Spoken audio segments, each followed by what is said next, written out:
ونعوذ بالله من شرور أنفسنا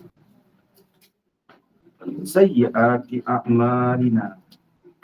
أشهد أن لا إله إلا الله وأشهد أن محمدا عبده ورسوله سيد الأنبياء والمرسلين وعلى آله وأصحابه ومن تبعهم بإحسان إلى يوم الدين.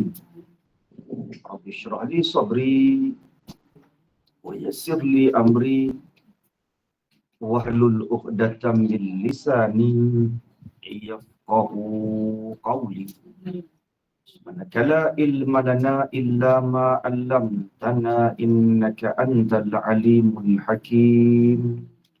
ولا حول ولا قوة إلا بالله العلي العظيم. قال المؤلف الشيخ داود الفطاني rahimahullah ta'ala wa nafa'ana bi barakati ulumihi fid darain. Kemudian bahawasanya Nabi Yunus bin Matta alaihi salam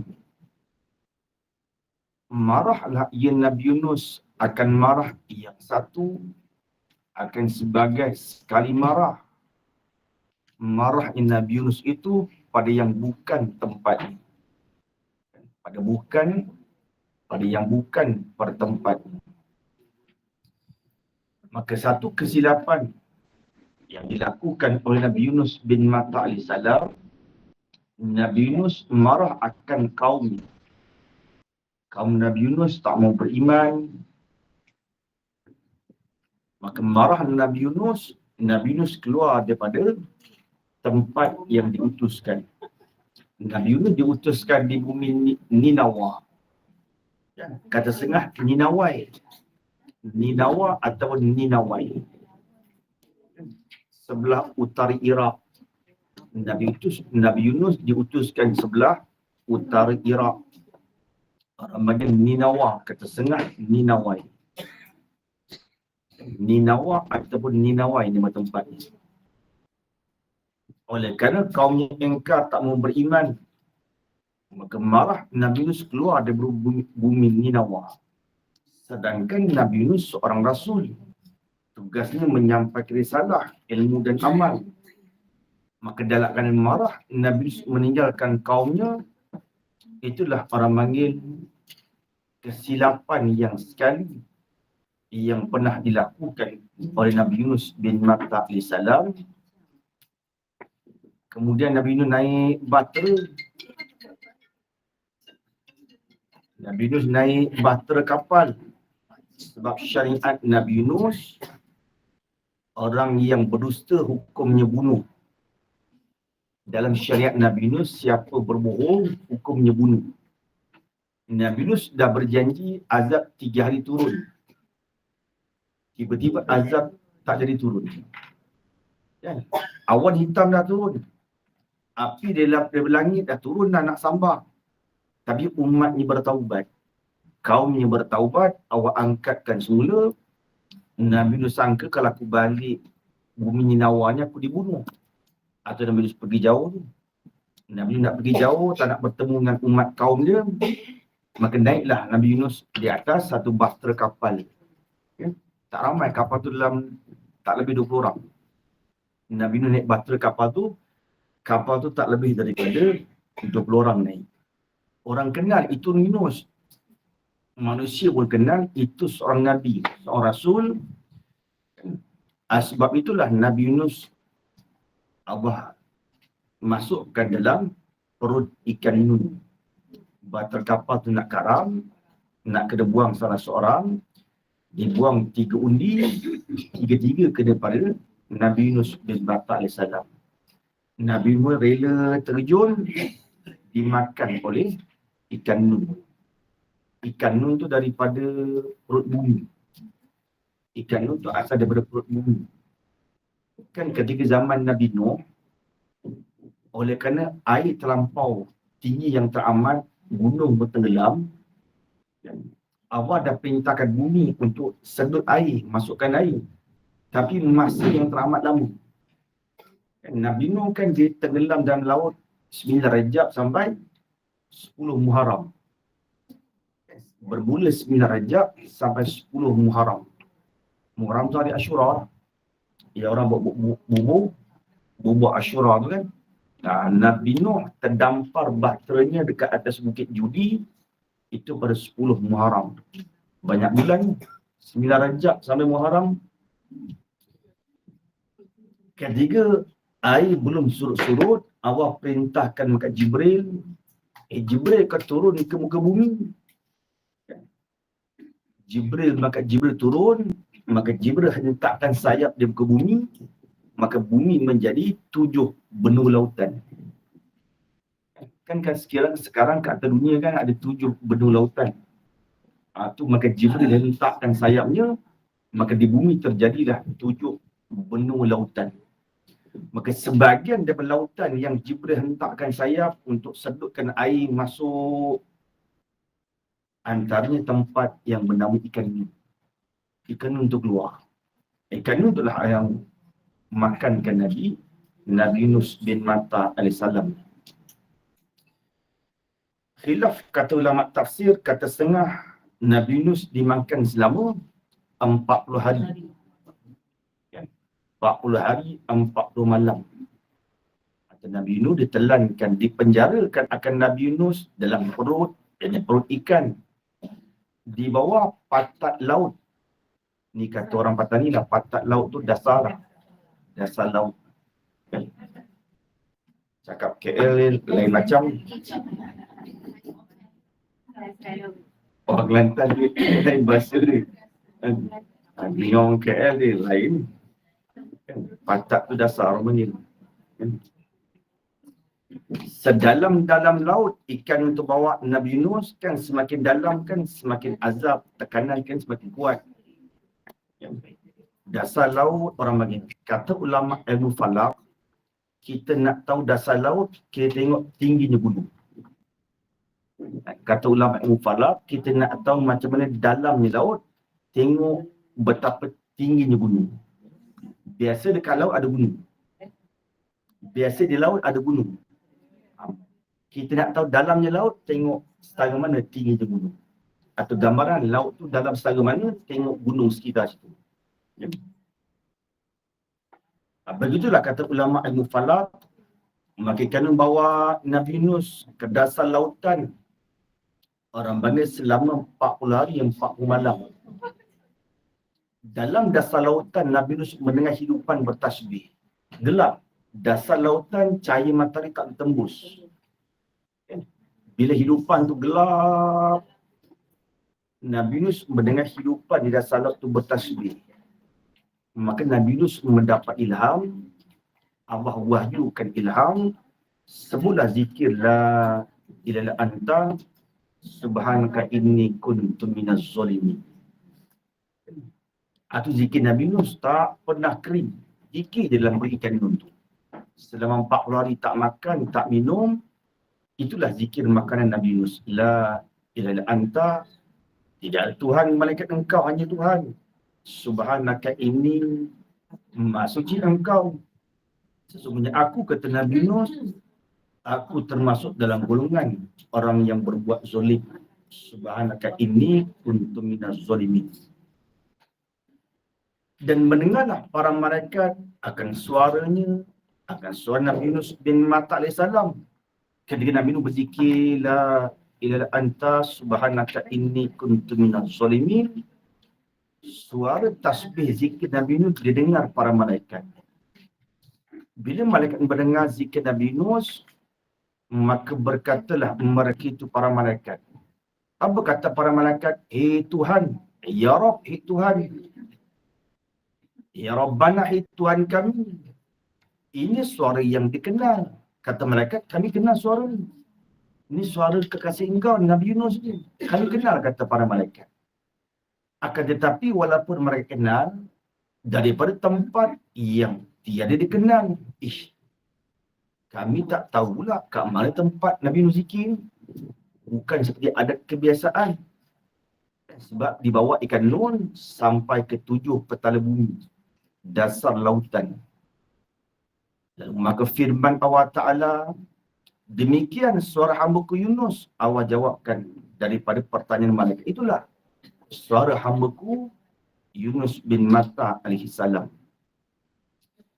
Maka meminta syafaat, meminta pertolonganlah bagi Nabi Yunus bin Matta alaihi salam, yang minta syafaat itu oleh para malaikat. Malaikat bila kenal ini Yunus, tapi zikirnya tempat yang malaikat tidak ketahui sebab di dasar lautan. Malaikat minta dengan Allah syafaat, minta nak tolongkan akan Nabi Yunus bin Matta alaihi salam. Kemudian serta yang demikian itu, kemudian meskipun begitu, meskipun yang demikian itu demikian minta syafaat malaikat untuk Nabi Yunus bin Matta alaihi salam, diubahkan namanya. Hanya sekali Nabi Yunus bin Matta mengerjakan kesilapan, awak ubah nama Nabi Yunus. Macam iblis, dulu namanya Azazil. Satu kesilapan diubah namanya iblis. Bahkan rupa pun diubah. Iblis bukan rupa pun diubah. Kepala seperti kera, badan seperti khinzir. Itu iblis. Ubah dah. Dulu ada sayap, 4 sayap, akhirnya hilang. Tapi Nabi Yunus hanya namanya diubah. Hanya satu kesilapan diubah nama Nabi Yunus. Apa? Dan firmannya, dan firman Allah Ta'ala, Allah turunkan wahyu, ubahkan nama Nabi Yunus. Allah sebut dalam surah Al-Anbiya, وَزَنُّونَ وَزَنُّونِ وَزَنُّونَ إِذْ ذَهَبَ مُغَاضِيًا وَزَنُّونَ, dan yang mempunyai, dan mempunya, kita jauhi mempunyai. Ada i tak? Mempunyai. Tadi kan? Kita tambah i lah. Luar bahasa kita mempunyai. Wazan nun. Dan orang yang mempunyai nun. Apa nun? Yakni ikan. Ikan yang telan Nabi Yunus tu namanya ikan nun. Maka sekarang dah diubahkan nama Nabi daripada Yunus bin Matta. Apa gelaran dia? Zunnun. Gelaran Nabi Yunus sekarang dah diubah menjadi Zunnun atau Zunnun. Dia bukan ulama kat Mesir tu, Zunnun al-Misri. Kan lebih kurang sama kan? Zunnun al-Misri. Atau bukan? Itu ulama Mesir, Zunnun al-Misri seorang sufi. Nabi Yunus, asal nama Yunus bin Matta, nama IC dia Yunus. Kan senang kata nama IC dah betul kan? Nama IC betul Yunus. Sekarang dah diubah menjadi Zunnun. Kan? Hanya satu kesilapan, awak ubah nama Zunnun. Atau awak sebut wazannun izzahaba mughadiyan. Dan yang mempunyai, dan orang yang mempunyai nun. Apa nun? Yang ikan. Nun tu nama ikan. Maka gelaran Nabi Yunus Zunnun, orang yang mempunyai ikan nun. Orang yang mempunyai ikan nun maksudnya bukan dari ikan. Ikan nun telan dia. Yakni ikan ketika pergi marah. Ketika Nabi Yunus pergi dalam keadaan marah. Satu kesilapan Nabi Yunus. Jangan terlupa, apa kesilapan Nabi Yunus? Dimarah kaum dia. Oleh kerana Nabi Yunus marah kaum dia, dia tinggalkan kerja dakwah seorang Rasul. Kerja seorang Rasul kan menyampaikan risalah. Dia tinggalkan kerja Rasul, dalam keadaan marah, dia meninggalkan akan kaum dia. Hanya satu kesilapan, awak ubah selama-lama. Diubahkan nama Yunus bin Matta kepada Zunnun. Dalam bulan Zulhijjah, waktu asar, cukup 40 hari, 40 malam, timbul ikan nun. Asbab Nabi Yunus zikir, La ilaha anta, subhanaka inni kuntu minaz zalimin. Waktu asar, ikan nun tu timbul, dimuntahkan Nabi Yunus bin Matta Salam kat tepi pantai.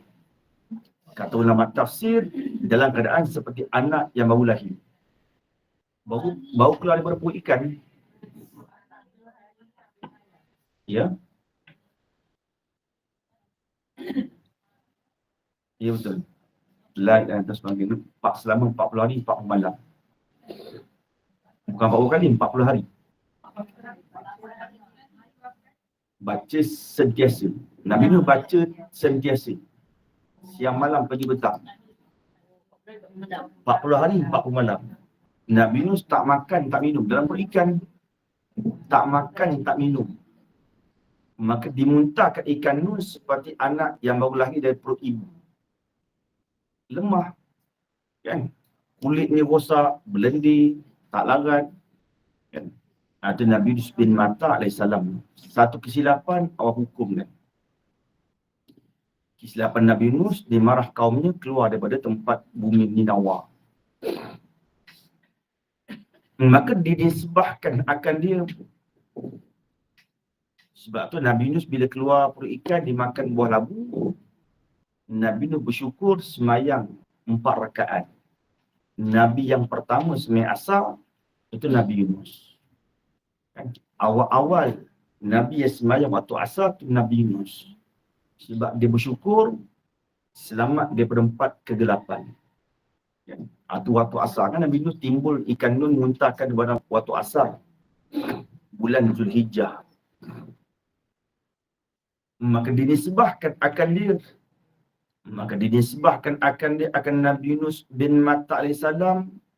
Nisbah ke bertempat penjaranya penjara Nabi Yunus. Di mana benda kena penjara? Dalam perut ikan. Ikan tu nama ikan Nun. Sebab itulah digelarkan Nabi Yunus Zunnun. Kalau orang tanya, apa gelaran Nabi Yunus? Zunnun. Apa gelaran Nabi Adam? Lupa pula. Abul Bashar ataupun Sofiullah, pilihan Allah. Sofiullah ataupun Abul Bashar. Apa gelaran Nabi Musa? Kalimullah. Gelaran Nabi Ibrahim? Khalilullah. Nabi Nuh? Nuh gelarannya. Nuh tu gelaran lah. Namanya Asy-Syakirin. Gelarannya Nuh. Gelaran Nuh. Kan nama tu Asy-Syakirin digelarkan Nuh. Nuh tu orang yang menangis lah. Maksud Nuh tu orang yang menangis.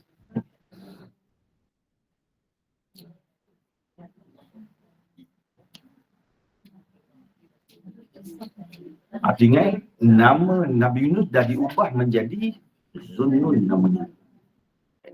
Kenapa Zunnun? Nisbah tempat Nabi Yunus kena penjara. Dipenjarakan dalam perut ikan. Kan? Allah bila Nabi Yunus sabar selama 40 hari, 40 malam tak makan, tak minum, kena penyakit, Allah berikan sembuh daripada buah labu. Labu ni bagus untuk kulit lah. Labu ni bagus untuk kulit.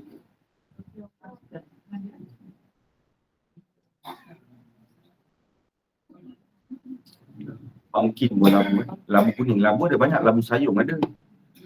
Labu bulat ada. Nabi Nuh makan labu bulat kuning. Labu kuning bulat. Pumpkin. Labu air bentuknya ni. Labu sayung. Labu sayung pun labu air. Labu sayung lain. Itu labu air. Nabi Nuh yang warna kuning. Panjang tu.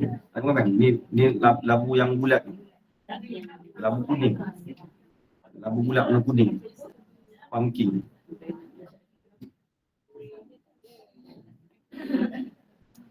Itu kan makanan sunnah Nabi Muhammad kan? Labu tu kan makanan sunnah Nabi. Nabi kalau ada hidangan labu, Nabi akan makan. Labu. Biji bagus kan? Biji labu bagus. Biji labu bagus. Dia punya isi pun bagus. Biji labu koci.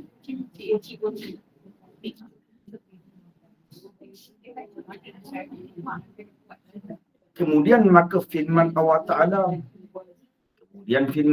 dalam surah As-Saffat, faltaqamahul hut, kan? Faltaqamahul hut wa huwa sakim. Bukan sakim ni, yang betulnya wa huwa mulim. Kita tu mulim. Kita rumi betul. Siapa pegang kitab Jawi kita repair. Kalau pegang kitab Jawi tu dia sakimun. Yang betulnya mulim.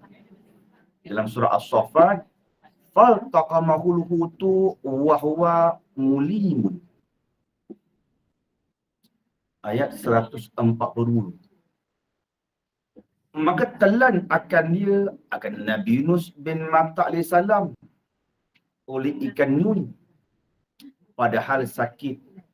Yang mulim tu orang panggil, tapi kalau dia terjemah sakit, sakim tu bahasa Arab sakit. Ya, kalau dia terjemah sini sakit, sama dengan sakim lah. Sakim tu artinya sakit. Jadi dalam Quran sebut mulim. Mulim tu dicela. Mulim tu macam dicela. Mulim macam dicela. Kena cela. Dicela. Ni di tafsir ni. Syekh Daud ambil daripada tafsir. Sakim tu tafsir. Dia tak ambil dari Al-Quran, dia ambil tafsir. Tak nak repair pun tak pun. Kalau kita nak ambil daripada Al-Quran, mulimun.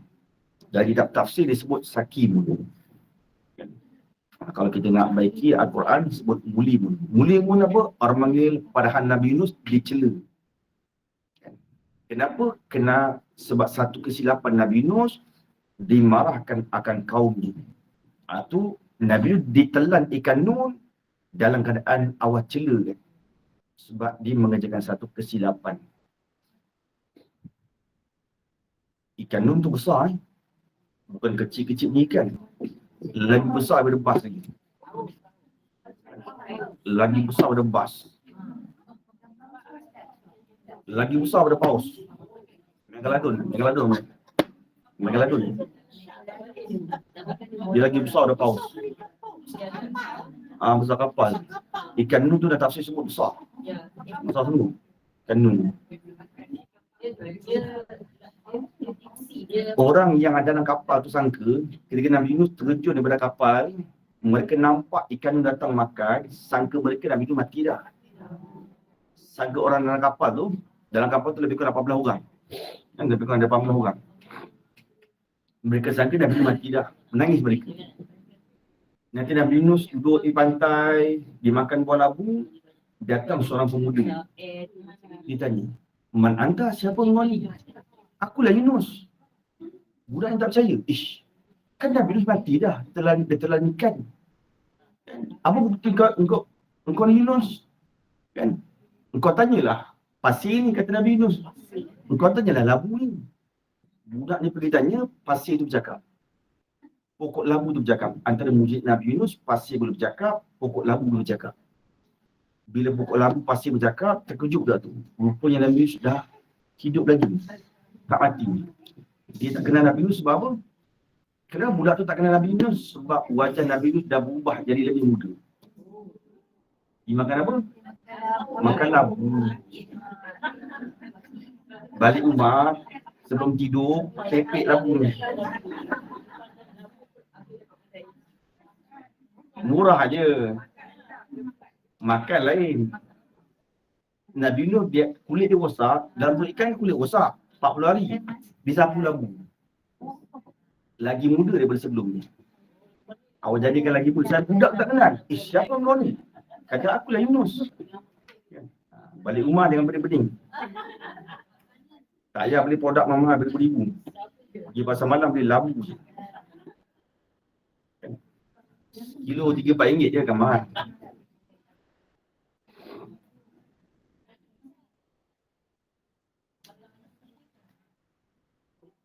Dia kena direbus lah. Dia kena rebus lah. Rebus. Isi ni memang keras lah. Isi yang betul. Tengah terlembut. Tengah terlembut. Tengah yang ada biji-biji tu kan.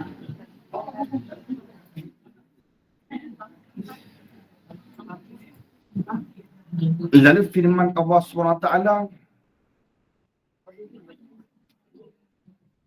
falaula annahu kana minal musabbihin falaula annahu kana minal musabbihin lalabisa fi batnihi ila yaumi yub'atsun. Sambung lagi ayat ni. Dua ayat. Maka jikalau tiada bahawasanya ia Nabi Yunus bin Matta alaihissalam, kalaulah bukan Nabi Yunus daripada mengucap tasbih, kalaulah Nabi Yunus tak ucapkan tasbih la ilaha anta subhanaka inni kuntu minaz zalimin, nescaya lalabisa fi batnihi ila yaumi yub'atsun, nescaya duduklah Nabi Yunus bin Matta alaihissalam, duduk dalam perut ikan Nun hingga hari dibangkitkan, iaitu hari kiamat. Kalau bukan sebab Nabi Yunus bertasbih la ilaha anta, Allah akan letakkan Nabi dalam perut ikan Nun sampai hari kiamat.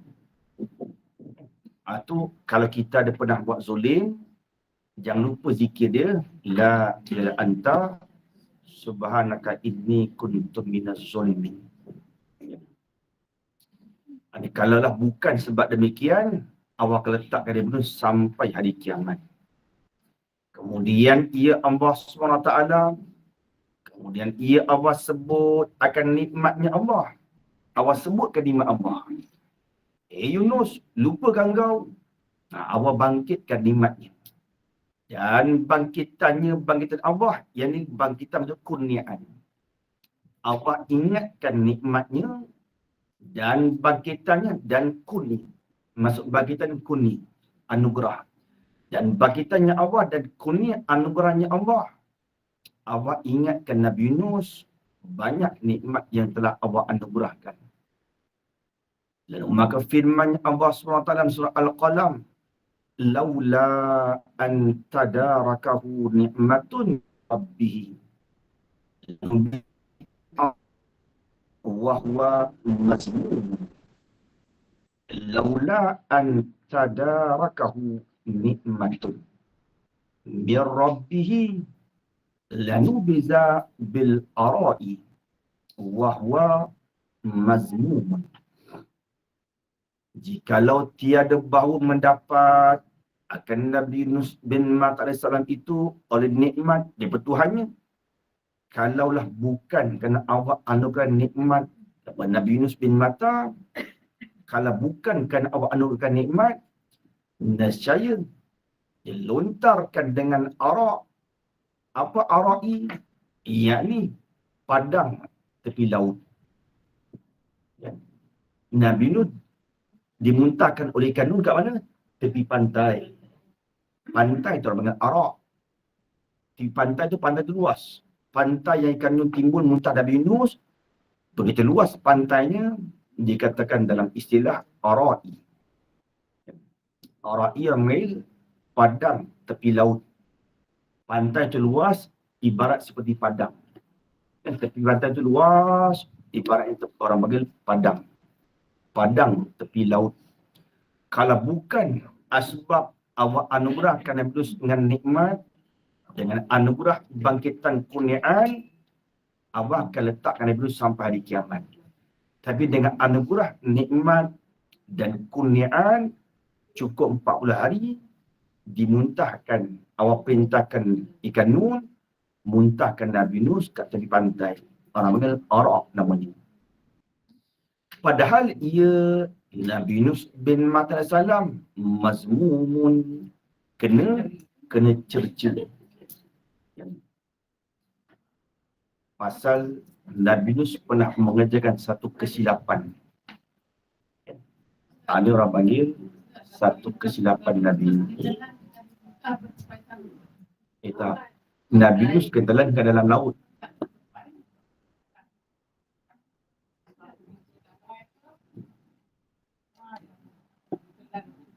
Nama tempat Nabi duduk tu sekarang Ninawa.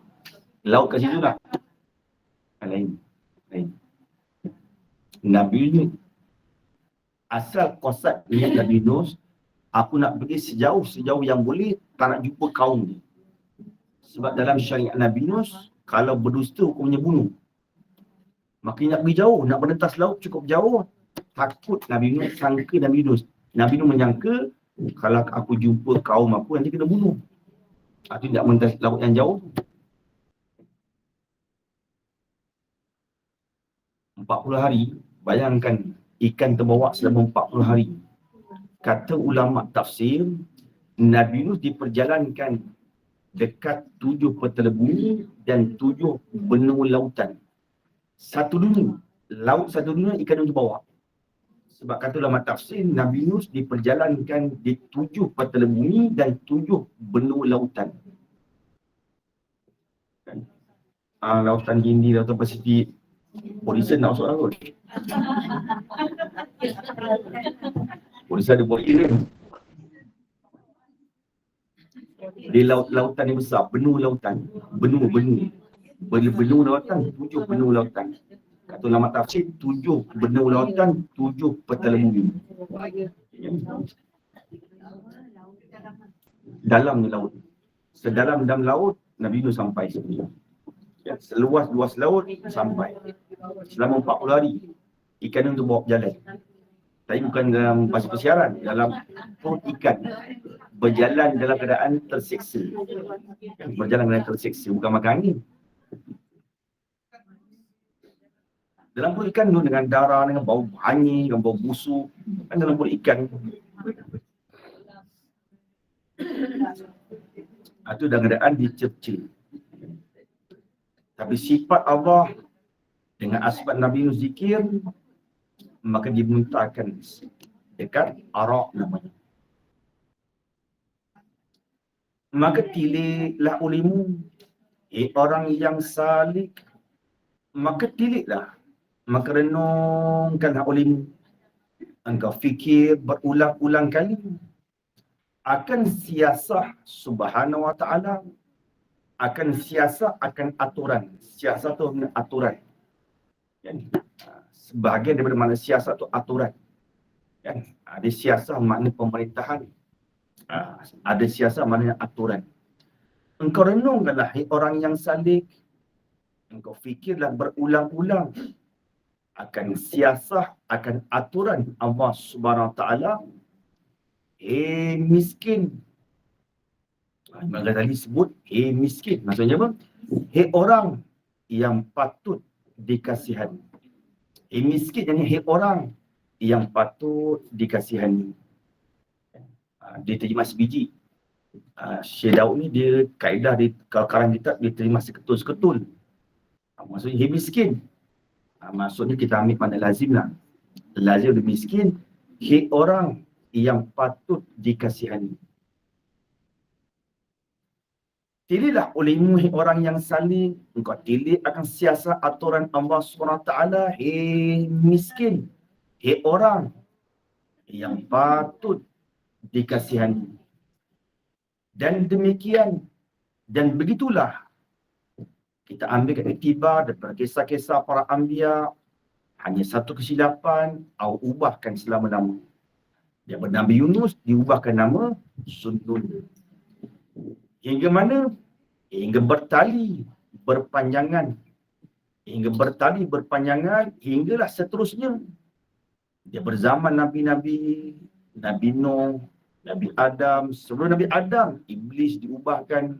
Hingga bertali, berpanjangan, hingga seterusnya. Sampai kepada penghulu kita, Sayyidil Mursalin, pemimpin sekalian Rasul. Sayyid itu penghulu. Kan Sayyid ni orang panggil pemimpin ataupun penghulu. Sampailah daripada zaman Nabi Adam, zaman Iblis, sampailah kepada penghulu kita Sayyidil Mursalin, pemimpin sekalian para Rasul yang terlebih mulia. Dalam banyak banyak Rasul, Nabi kita paling mulia. Dijadikan atasnya, atas penghulu kita Nabi Muhammad SAW itu, bagaimana? Firman Allah Ta'ala. Allah firman kepada Nabi Muhammad SAW. Ini yang awak nak ceritakan.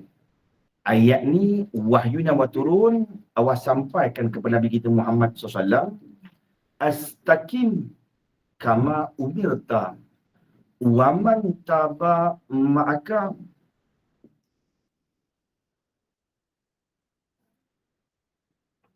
Rin kan? Wala tadghaw. Kitab Jawi ni kembangnya. Wala tadghaw. Wala tadghaw innahu bima ta'maluna basir. Kan dalam surah Hud ni. Surah Hud ayat 112.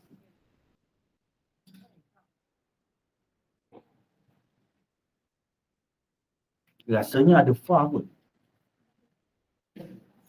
Kalau dalam surah Hud 112, fastaqim. Kita jadi ada fa. Oh, kita jadi memang ada fa. Kalau begitu betul lah. Kalau kita bumi, kalau kita Jawi ni astaqim. Kalau kita Rumi itu betul. Fastaqim. Siapa bukan Jawi tambah fa lah. Tambah fa ni. Alif gada. Alif gada tambah fa seketul. Fastaqim kama umirta wa man taba ma'aka wala tadghaw innahu bima ta'maluna basir. Tetapkanlah olehmu. Kalau Arab dikata fastaqim istiqamah. Kan? Istiqamah bahasa Arab. Sebab tu Syekh Daud terjemah tetap olehmu. Man istiqamah tetaplah. Tapi kita guna Arab, kita jadikan Melayu. Kalau kita terjemah tetap, tak nak faham. Kalau terjemah istiqamah, kita faham. Kita kekalkan bahasa Arab, jadikan Melayu kan. Tetapkan olehmu, istiqamahlah olehmu ya Muhammad. Sebab ayat ini tuju kepada baginda Nabi Muhammad SAW. Fastaqim. Suara tak sampai. Yang mengantuknya. Suara tak sampai. Suara tak sampai. Abang-abang yang kat sana semua dia kata sound trouble. Sound trouble. Dah pukul 10 baru nak repair. Dah nak habis lah.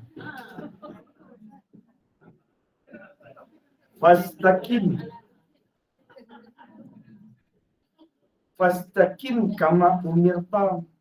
Tetapkanlah, ada maka.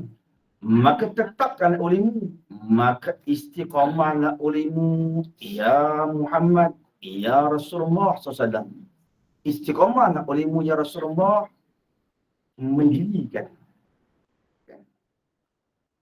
Seperti barang. Kama umirta sebagaimana barang. Yang kami suruh sebagaimana barang. Seperti barang sebagaimana barang. Yang telah kami perintah. Yang kami suruh, yang telah kami perintah. Istiqamahlah wahai Muhammad. Bagaimana awak perintahkan, awak suruh Rasulullah istiqamah. Wa man taba, dan mereka, dan juga mereka yang taubat serta kamu. Allah juga suruh orang-orang yang ikut Rasulullah istiqamah. Siapa ikut jalan Rasulullah, bagaimana Rasulullah Allah perintahkan suruh istiqamah, begitulah pengikut-pengikut di kalangan sahabat dan umat, Allah juga suruh mereka istiqamah, bertaubat. Mereka dan juga mereka yang taubat serta kamu ya Rasulullah, suruh taubat, istiqamah dengan bertaubat. Wala tadghaw, dan jangan kamu melalukan.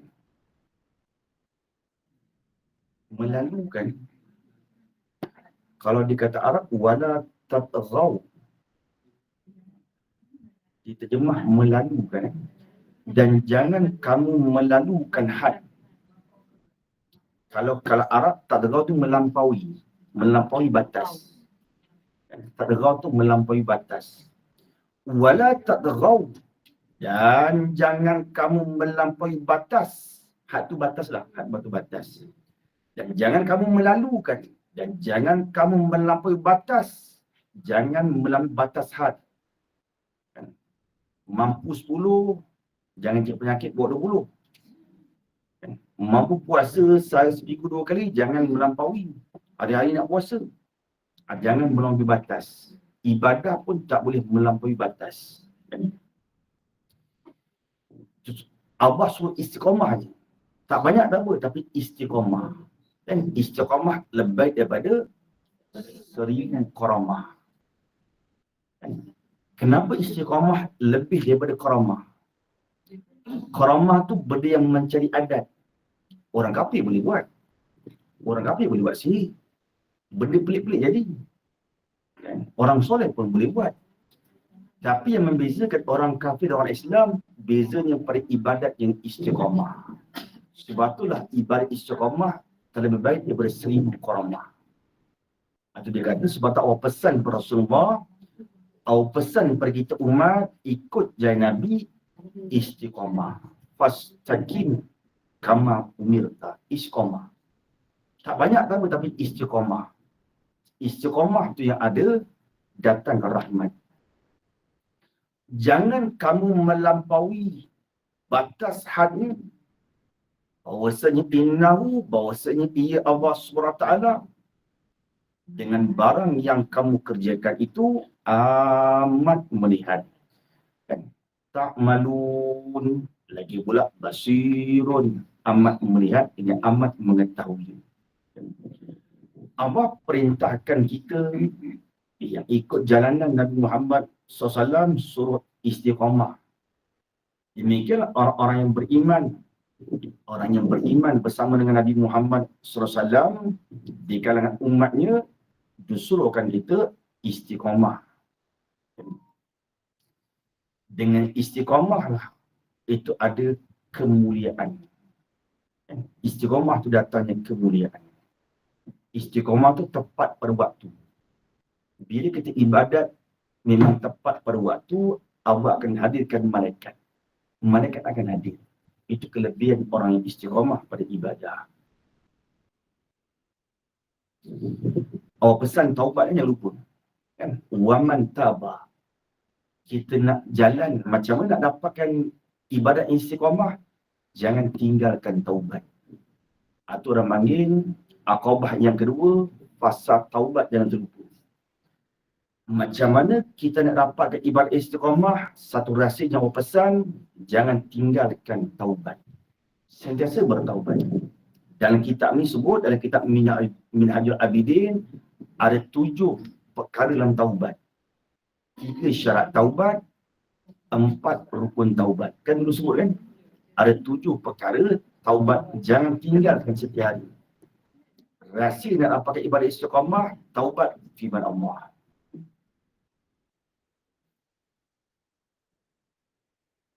Itulah Allah sebut, innahu bima ta'maluna basir. Hingga adalah Nabi Muhammad SAW, hingga Rasulullah bersabda, pernah Rasulullah bersabda, telah menghubungkan daku. Telah menghubungkan daku surah Hud dan saudara. Hubung. Huban betul. Kalau surah Hud bukan hubung, huban. Kita jauhi menghubung. Uban lain, hubung lain. Yang betul ni uban. Kalau siapa pun yang kita jauhi, kita repair. Kena la'ala suat betulnya telah mengubankan akan daku. Telah menguban. Kalau surah Hud, uban. Hubung, uban. Sampai Rasulullah sebut dalam hadis, telah mengubankan akan daku. Rambut seluar bertukar hitam jadi putih, uban. Uban. Bertukar rambut hitam ke putih, orang itu uban. Telah mengubankan akan daku. Sebab apa rambut seluar berubah jadi uban, hitam ke putih? Sebab surah Hud. Dan juga saudara bagi surah Hud. Sebab surah Hud dan juga saudara bagi surah Hud. Orang panggil syayyabat ni. Dalam hadis sebut orang panggil syayyabat ni. Dalam hadis Rasulullah sebut syayyabat ni hudan. Hudud. Syayyabat ni hudud. Telah mengubankan akar rambutku oleh surah Hud wa akhawatuha dan segala saudara surah Hud. Kenapa? Dalam surah Hud Allah ceritakan tentang azab.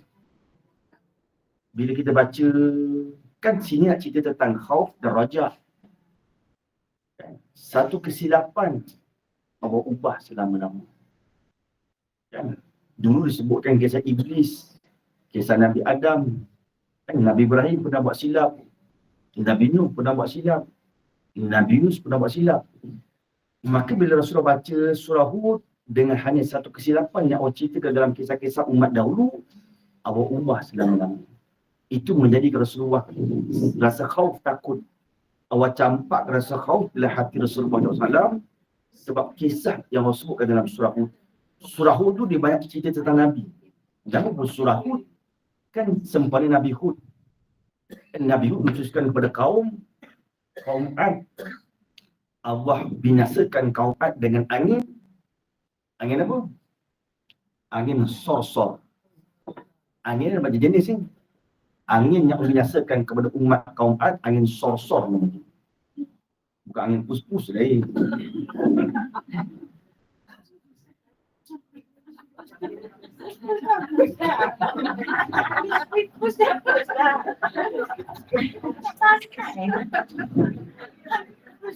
Orang Melayu.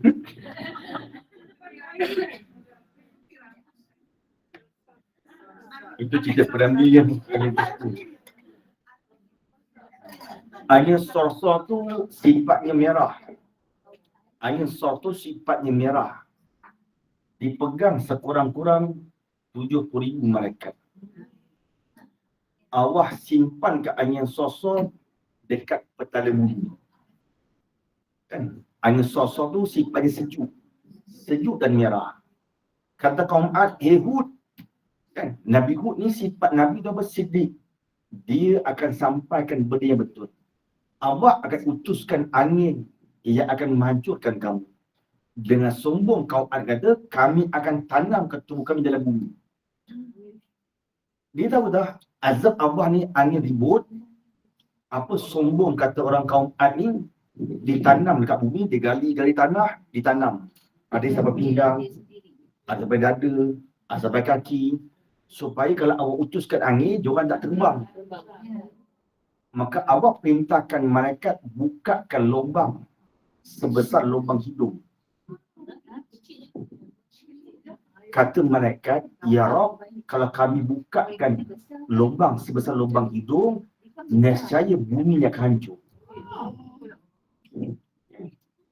Maka malaikat bukakan lubang di bumi untuk keluarkan angin sorsor sebesar lubang biji saga. Biji saga, pokok saga kan?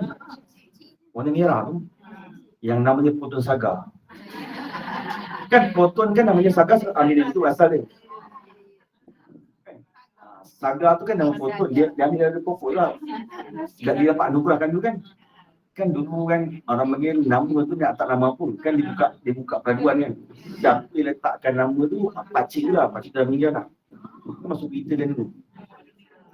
Poton saga sebenarnya. Maka malaikat bukakan bumi sebesar biji saga. Dilepas angin sorsor disimpan di bumi, malaikat lepas angin sorsor, angin yang warna merah sifatnya sejuk, maka putus dua anggota kaum Ad. Ditanam dah. Bila angin sorsor tu lepas, putus, tangan dicabut, badan dicabut. Punya hebatnya angin sorsor. Itu bila Nabi baca surah Hud, menakutkan azab-azab umat dahulu, jadi uban rambut Rasulullah. Jadi putih. Sampai rambut Rasulullah jadi putih. Yang berubah jadi putih.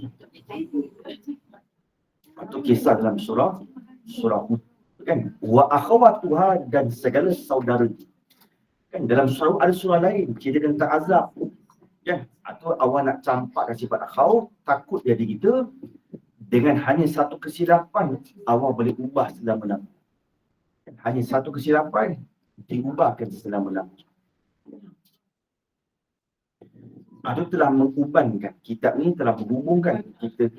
Yang betulnya telah mengubankan. Uban apa mana? Uban.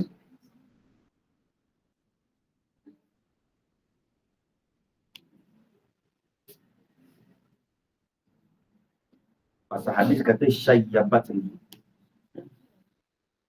Sebab tu kena langsung yang betulnya menguban, bukan menghubung, menguban. Kita rumi betul kan? Oh, kita rumi dari P lah. Kata Kil, qala ba'dul ulama, Berkata sebagian alim ulama, dikehendak sabda Nabi itu, apa yang maksud?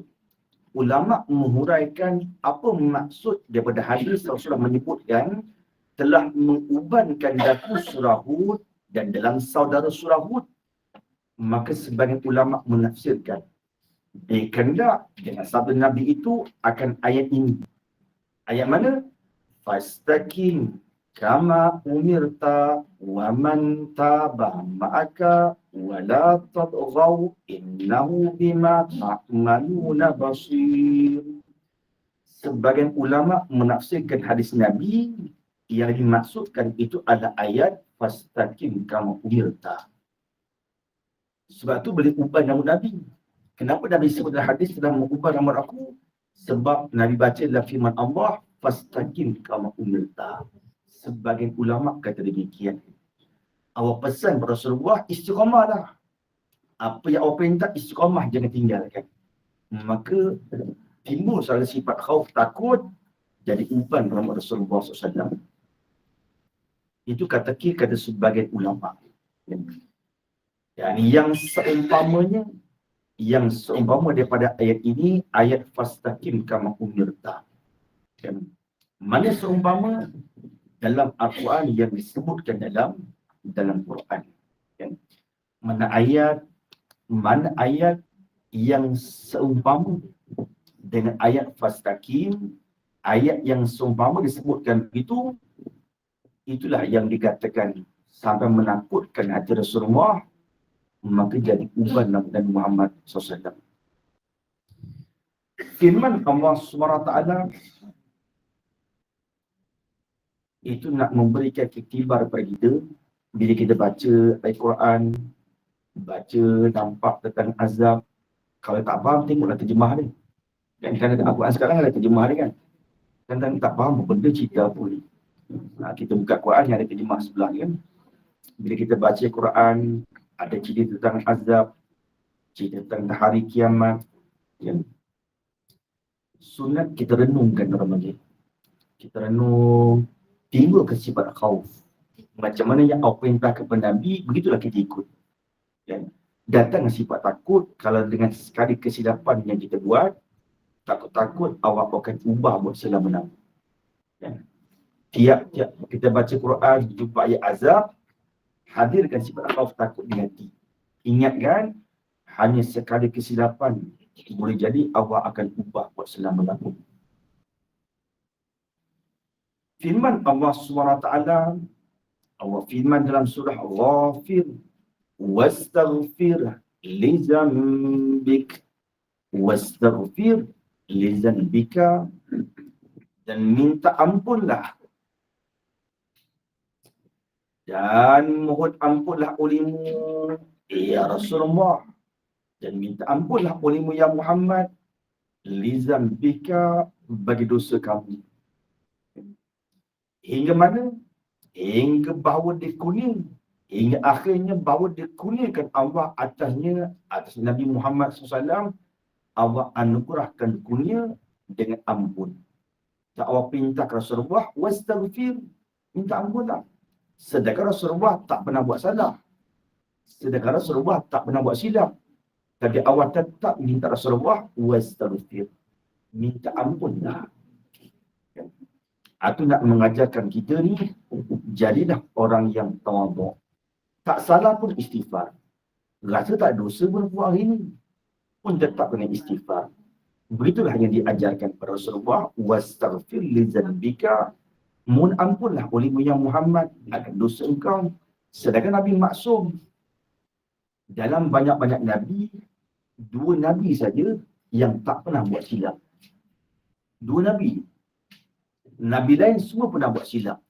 Nanti kan Allah ilhamkan manusia pada hari kiamat, Syed Nabi Adam minta syafaat. Berjalan manusia jumpa Nabi Adam, Adam, mintalah syafaat pada Allah. Apa kata Nabi Adam? Kata Nabi Adam, nafsi, nafsi. Hari kiamat masing-masing. Kata Nabi Adam, aku dulu dunia pernah buat salah. Kesilapan Nabi Adam makan buah yang iblis namakan Arab panggil buah khuldi hadis syajarah. Manusia berjalan Nabi Nuh. Kata Nabi Nuh, aku tak boleh buka syafaat. Sebab aku pernah buat silap. Hanya 2 orang Nabi yang tak pernah buat silap. Yang pertama Nabi kita, Nabi Muhammad SAW. Sekalipun tak pernah salah. Sekalipun tak pernah silap. Wa ma yantiqu anil hawa illa wahyun yuha. Apa yang Rasulullah sebut dengan lidah mulut, itu semua wahyu. Semua wahyu. Yang kedua, Nabi yang tak pernah buat silap, Nabi Yahya. Nabi Yahya anak Nabi Zakaria. Sekalipun tak pernah buat salah, sekalipun tak pernah buat silap. Nabi Yahya dengan Nabi Muhammad SAW. Atau Rasulullah pesan, wastaghfir li zambika. Minta ampunlah olehmu ya Rasulullah bagi dosa kamu. Sedangkan Rasulullah itu maksum, dijamin. Hingga akhirnya bahawa dikurnialah Allah atasnya, atas bagi Rasulullah SAW, Allah kurniakan dengan ampun, dengan keampunan. Lalu firman Allah Ta'ala, bila Allah anugerahkan keampunan, lalu turunlah wahyu dalam surah Asy-Syarh, wa wada'na anka wizrak allazi anqadha zahrak. Dan kami, firman Allah, dan kami buangkan daripadamu, buangkan, dan kami buangkan daripadamu dosa kamu. Wa wada'na anka wizrak.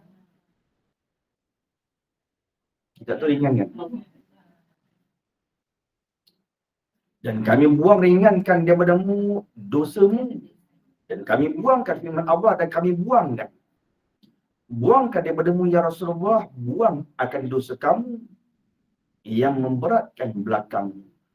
Dosa yang menyebabkan jadi berat masa belakang. Orang bagi isyarat lah. Isyarat Nabi itu maksum. Nak sampaikan bagi umat, sekarang kita bangun malam, ya, seberat sembahyang. Dia rasa malas. Dosa menyebabkan jadi beban di belakang. Kenapa rasa berat nak sembahyang? Dia rasa malas sebab dosa. Dosa tu menyebabkan dia rasa berat kat belakang.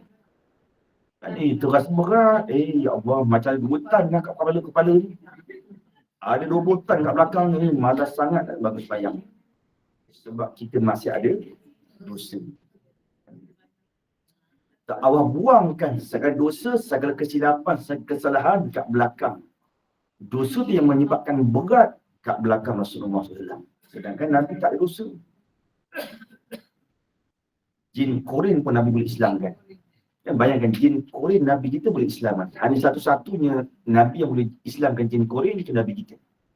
Nabi lain semua jin Korinnya kafir. Nabi kita jin Korinnya Islam. Maka tak ada satu jalan pun jin masuk. Tak ada satu jalan pun yang boleh menipu daya akan Nabi Muhammad SAW.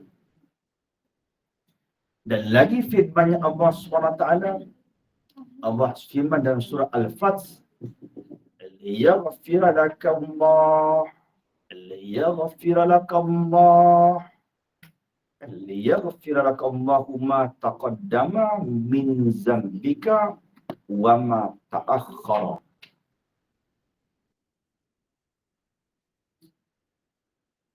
Dibawa sebagian ayat ni, ayat penuhnya panjang lagi.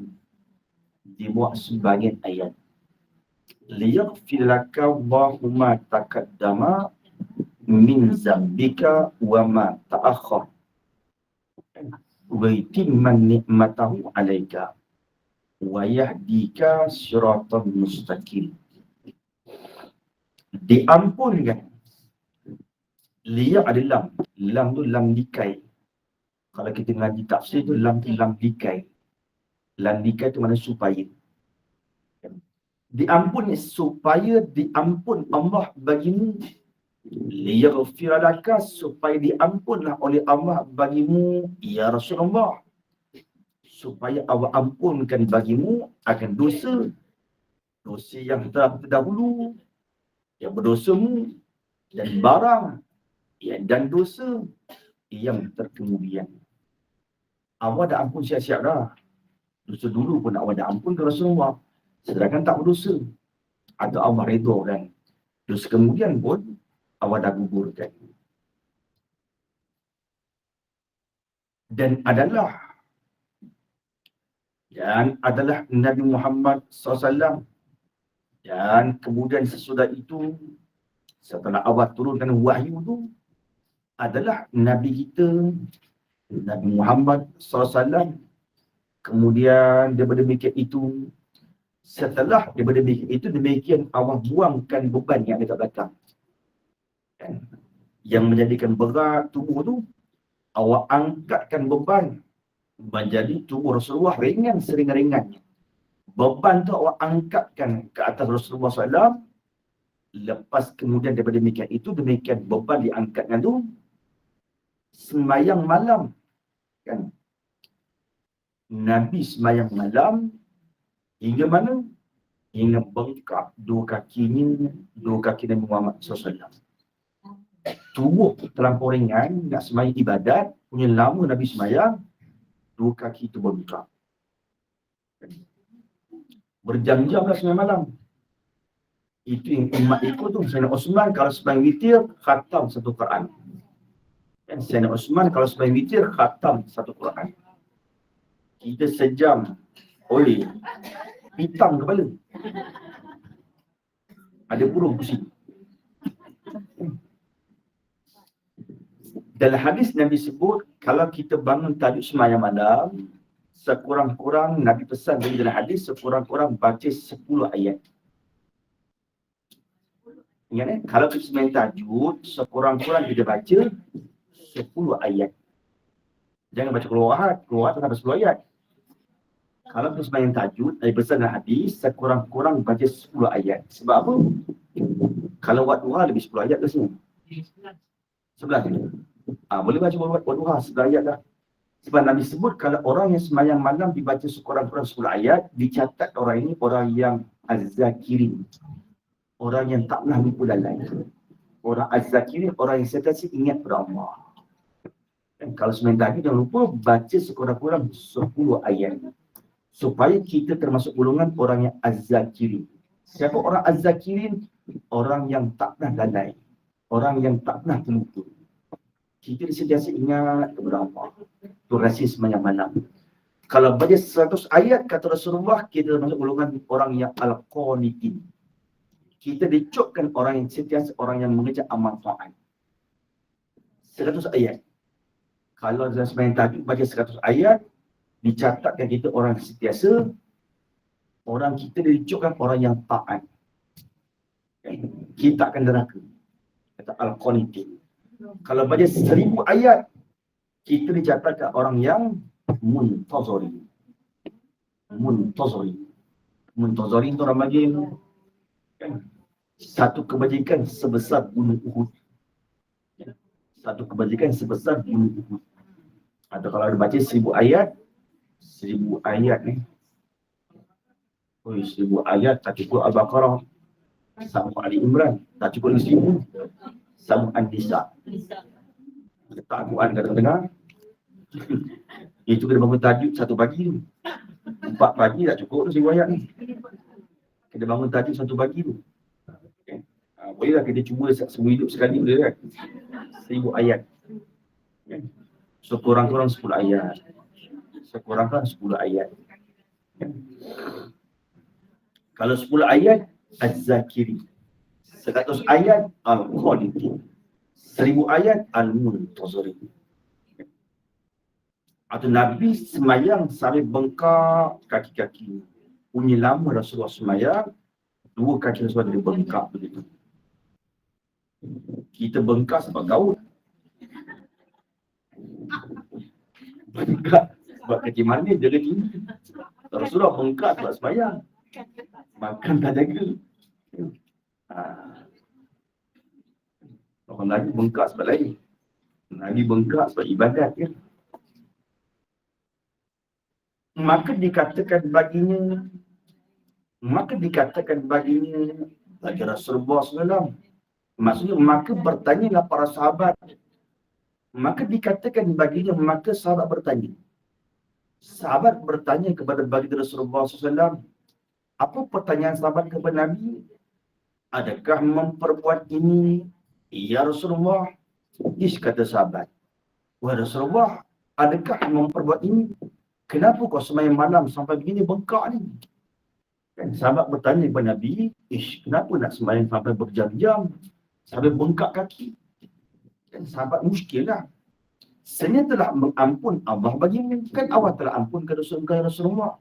Kenapa nak sembahyang sampai bengkak kaki? Sahabat rasa kesian. Sahabat tengok Rasulullah sembahyang bengkak kaki, sahabat kesian. Ya Rasulullah, kenapa sampai begini? Kenapa sembahyang sampai mencederakan tubuh? Sebengkak kaki ni. Sahabat pun berkata, dan padahal, dan sedangkan, sebenarnya telah mengampunlah oleh Allah bagimu ya Rasulullah. Allah kan ada ampun ke dosa engkau. Barang, yakni dosa yang telah terdahulu. Apa barang? Daripada dosa. Dan barang dosa yang kemudian, bukankah Allah telah ampun dosa engkau yang dulu? Dosa engkau yang kemudian, kenapa tak sembahyang sampai bengkak kaki? Sahabat bertanya. Maka sabdanya, Nabi bersabda pada jawab pertanyaan sahabat. Maka sabda Rasulullah SAW pada jawab. Maka tiadakah aku, kata Nabi? Maka bukankah aku, kata Rasulullah, seorang hamba yang syukur? Bukankah aku, kata Rasulullah, termasuk dalam golongan hamba yang bersyukur, yang syukur kepada Allah Subhanahu Wa Taala. Ni hadis ni, ni Imam Al-Ghazali dia bawakan hadis. Ya, dia terjemahkan hadis. Qaman Nabi sallallahu alaihi wasallam hatta warammat qadaman. Rasulullah sembahyang rammat qadaman. Saya bengkak kedua kaki. Maka sahabat bertanya, qalu, kata para sahabat kan, qad ghafarallah, qad ghafarallahu laka. Sesungguhnya kan Allah telah ampun ke dosa engkau. Ma taqaddama min zambika wa ma ta'akhir. Kan Allah dah ampun dosa yang dahulu. Allah dah ampun ke dosa yang kemudian. Kan? Maka Nabi sebut, qala, ya Rasulullah SAW, afala akuna abdan syakuran. Nabi beritahu kepada sahabat, Nabi jawab, yani, afala, bukankah aku, afala akunu abdan syakuran. Bukankah aku termasuk golongan hamba yang bersyukur? Kita nak tunjukkan kita termasuk golongan hamba yang bersyukur, maka kita beramal ibadah kepada Allah sebanyak yang dapat. Sahabat, Nabi dijamin syurga. Ahli ibadah Nabi jaminkan syurga. Ada 10 sahabat Nabi jaminkan syurga. Apa gelaran sahabat yang Nabi jaminkan syurga? Al-Mubashirin bil Jannah. Gelaran sahabat yang Nabi jaminkan syurga, Al-Mubashirin bil Jannah. Walaupun Nabi beri jaminan syurga, tetap mereka semayang. Sayyidina Osman semayang khatam atau Al-Quran dalam sembahyang witir. Kenapa demikian? Nak tunjukkan rasa syukur. Kan? Bukan dia rasa aku dah yang syurga dah, sembahyang lebih kurang cukup lah. Tak ada gitu. Nak tunjukkan rasa syukur kepada Allah Subhanahu Wa Taala. Kan? Atau orang panggil Nabi walaupun Allah dah ampunkan semulia-mulia makhluk, seafdal makhluk, Nabi itu termasuk golongan orang bersyukur. Afala akuna abdan syakuran. Dan adalah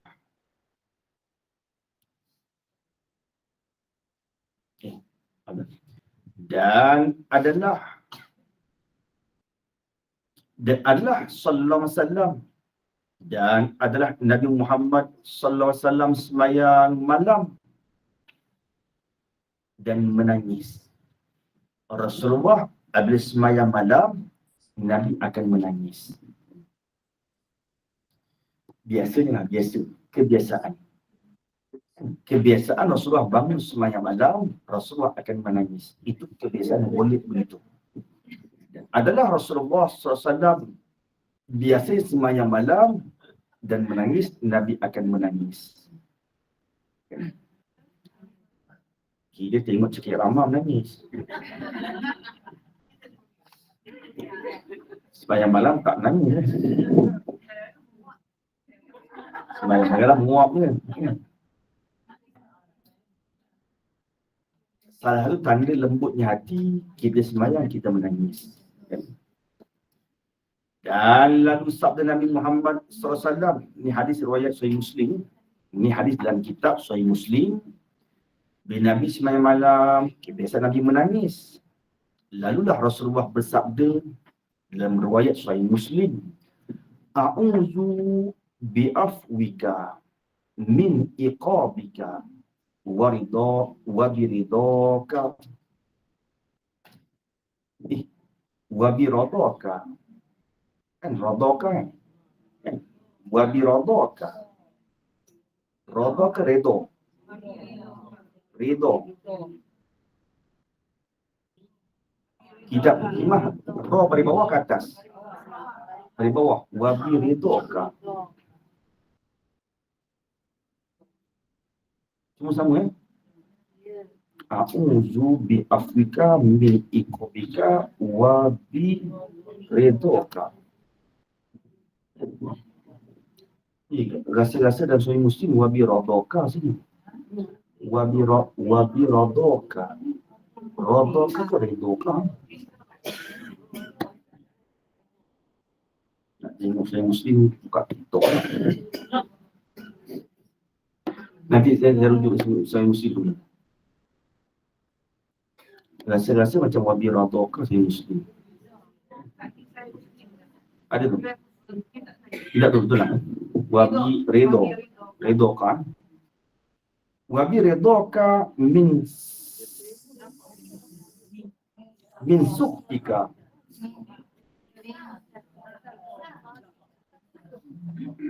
Sah. Bukan sin. Sahtika. Sahtika. Oh, bukan suhtika. Ya suhtika kan? Lain ya. Yang betul rasanya suhtika kalau luar. Min suhtika wa a'udzubika minka. La usi sana'an alaika. Anta kama asnaita ala nafsika.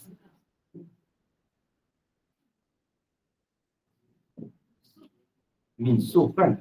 Min suhtika. Min suhtika. Aku berlindung dengan ampun engkau daripada siksa engkau.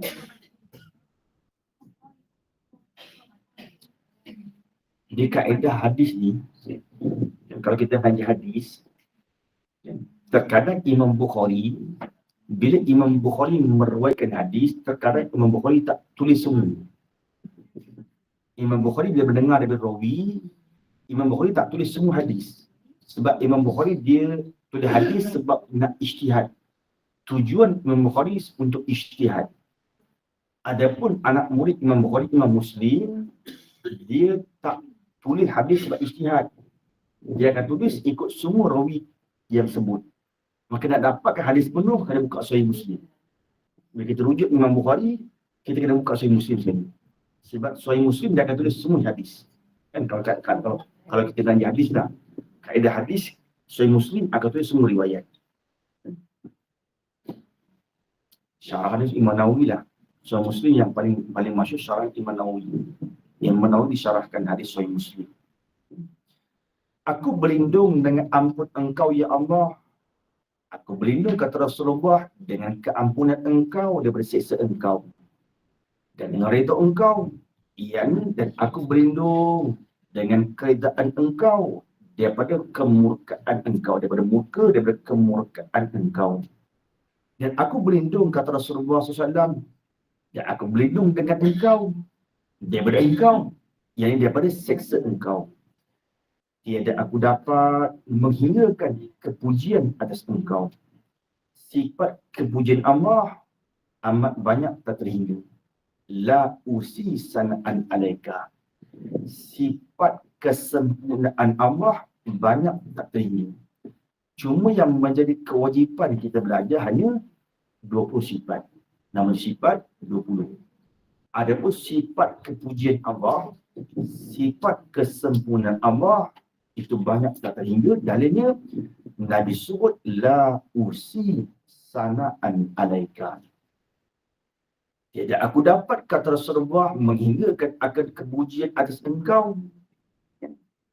Seperti barang yang memuji engkau atas diri engkau, ianya atas zat engkau. Diri itu maksudnya zat. Sebagaimana Allah pujikan atas diri zat Allah Ta'ala yang amat banyak tak terhingga. Nama pun dah beri, ini kan pula sifat kepujian. Kata ulama tafsir kan nama Allah 4,000 kan. Nama Allah ada 4,000 namanya. 1,000 yang pertama tak seorang pun mengetahui, mereka hanya Allah. Apa dia? Dekat mana dekat? Seperti barang. Minum. Barang yang memuji engkau. Seperti barang yang memuji engkau ada dari engkau. Barang tu sifat kepujian lah. Sifat kepujian. Sifat Allah, kesempurnaannya banyak tak terhingga. Ya. Sebagaimana Allah pujikan dirinya, macam mana awak nak tengok sifat zaman Allah, macam mana awak nak tunjukkan Allah tu sifat dengan jamal, bersifat dengan jalal, bersifat dengan kepujian, caranya Allah jadikan makhluk. Maka pada makhluk Allah zuhirkan sifatnya. Pada makhluk Allah tajalikan. Ada makhluk yang sifatnya sabar, sifat jamal Allah. Allah nak tajalikan sifatnya. Ada makhluk yang pemarah, Allah zuhirkan sifat jalal. Ada cara Allah nak pujikan dirinya, macam mana sebahagian cara Allah nak pujikan dirinya, Allah jadikan makhluk. Ketika Allah zuhirkan makhluk dalam dunia, Allah jadikan nur asma sifatnya. Orang ni asar pekasan takluk sifat kudrah Allah. Ada makhluk yang orangnya rajin, ada makhluk yang orangnya sabar, ada makhluk yang orangnya sombong. Awak tajalikan sifat untuk kepujian. Itu dikatakan tajalinya Allah pada makhluk untuk awak nak memujikan akan zat dirinya. Kemudian bahawasanya segala sahabat yang mereka tu sahabat sebaik-baik masa daripada sebaik-baik umat. Siapa umat yang paling terbaik? Khairul qurun qarni. Summal lazina yalunahum summal lazina yalunahum. Rasulullah menyebutkan dalam hadis sebaik-baik kurun. Satu kurun berapa lama? Ulama berkhilaf. Yang paling masyhur satu kurun 100 tahun. Satu abad 10 tahun. Satu kurun 10 tahun. Ulama berkhilaf dalam banyak-banyak perkataan ulama. Kita pegang kaul yang paling sikit mengatakan satu kurun 20 tahun. Kaul yang paling banyak mengatakan satu kurun 120 tahun. Kebiasaan ulama mengatakan satu kurun 100 tahun. Itu kebiasaan. Kalau nak himpunkan semua khilaf ulama, ada kata 20, ada kata 30, ada kata 40, ada kata 80. Kita ambil kaul yang paling sikit, satu kurun 20 tahun. Kaul yang paling banyak, satu kurun 120 tahun. Yang kita ambil tengah-tengah. Satu kurun 100 tahun. Nabi kata kurun yang paling baik, itu kurun sahabat. Kurun aku, khairul kurun qarni. Kurun aku. Bermakna satu kurun berapa lama? 100 tahun. Dalam 100 tahun Nabi wafat, itulah kurun yang paling terbaik. Kurun siapa? Kurun sahabat Nabi Muhammad sallallahu alaihi wasallam. Kan? Itu kurun yang paling baik. Berapa tempoh zaman sahabat? Sahabat yang paling umur paling panjang berapa? Abu Tufail. Antara sahabat yang paling masyhur umurnya panjang selain Anas bin Malik, namanya Abu Tufail. Kalau di Mekah. Kalau di Mekah, sahabat umur panjang namanya Abu Tufail. 100 lebih. Umurnya 100 lebih. Di Mekah, paling Mekah. Abu Tufail namanya. Kalau Anas tu Nabi doa kan. Anas tu memang Nabi doa kan, umurnya panjang. Nabi doa dan itu umurnya panjang. Kan? Umur Anas 100 lebih. Nabi doa untuk ni. Nabi doa untuk Sayyidina Anas bin Malik, umurnya panjang. Maka Anas umurnya 100 lebih. Abu Tufail pun umurnya panjang. Dekat Mekah, antara sahabat yang paling terakhir wafat, Abu Tufail. 100 lebih lah umurnya. 100 lebih. Maka zaman sahabat lebih kurang 110 tahun. Habis 110 tahun, itu masuk zaman tabi'in. Kan khairul qurun qarni. Kan habis 100 tahun masuk zaman tabi'in, zaman yang kedua terbaik. Mereka tak sempat jumpa Rasul, tapi mereka sempat jumpa sahabat. Kan zaman sahabat berapa? 110 tahun. Zaman Nabi perintah berapa? 23 tahun. 40 tahun jadi Nabi, 10 tahun di Madinah, 13 tahun di Makkah, 10 tahun di Madinah, 23 tahun Nabi perintah. Zaman Khulafa Ar-Rasyidin perintah berapa tahun? 29 tahun 6 bulan. 30 tahun. 2 tahun Sayyidina Abu Bakar, 10 tahun Sayyidina Umar, 12 tahun Sayyidina Osman, 5 tahun Sayyidina Ali. Habis 30 tahun, itu zaman orang panggil Sufyan. Kan? Zaman Abu Sufyan kan? Dekat Syam, ada zamannya 110 tahun. Campur yang tadi kalau Rasul zaman 100 tahun. Habis 110 tahun, itu zaman tabi'in. Bukan zaman sahabat dah. Zaman lepas tabi'in, tabi'in. Lepas tabi'in, tabi'in sama sekarang. Tabi'in. Sahabat masih hidup. Ada? Ada tak sahabat yang masih hidup? Ada. Ada sahabat masih hidup. Tapi bukan manusia, jin. Kan jin dalam kisah sirah Nabi, jin pernah tawarkan pertolongan kepada Nabi kan? Pakai ni hijau naik kuda. Ketika tu Abu Jahal disuka. Kata Abu Jahal, ya Rasulullah kau tengok, Tuhan aku bercakap. Syaitan masuk dalam berhala bercakap.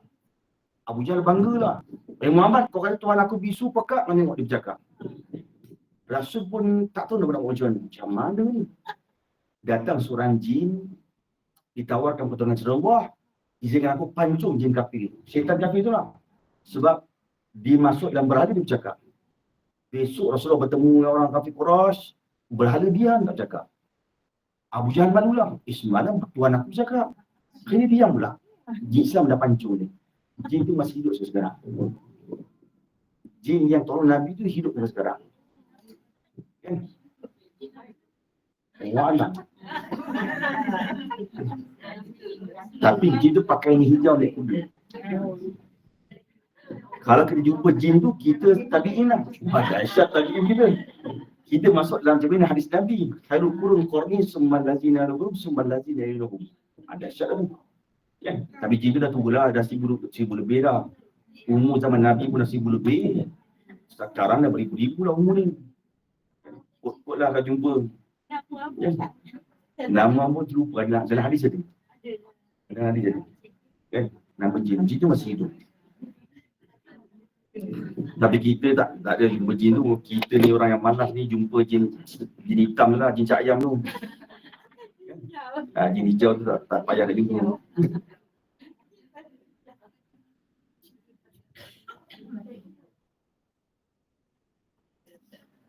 Kemudian bahasa segala sahabat yang mereka itu sebaik-baik kita beri istilah.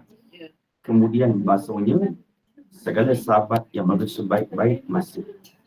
Allah subhanahu wa ta'ala. Bismillahirrahmanirrahim. Allahumma faqqihna fid-din wa allimna ta'wil. Allahumma ftah bi hikmatika futuhal arifin wa nshurna bi rahmatika ya arhamar rahimin. Sallallahu alaihi wasallam Muhammadin wa ala alihi wa sahbihi wa sallam. Walhamdulillahi rabbil alamin. Terima kasih Ustaz. Assalamualaikum. Salam.